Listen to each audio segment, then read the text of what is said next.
May we remind everyone for with our one question, one follow-up setup. First question, Eden Santos, Net 25.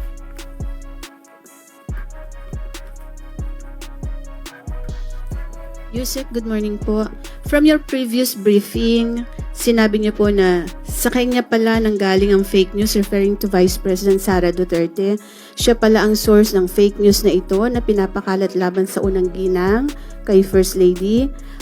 With that po, wala po bang plano ang Marcos administration na sampahan po ng kaso si VP Sara o kaya po ay paimbestigahan sa Kongreso or sa NBI, PNP, CIDG kung sinasabi po ninyo na siya ay fake news peddlers?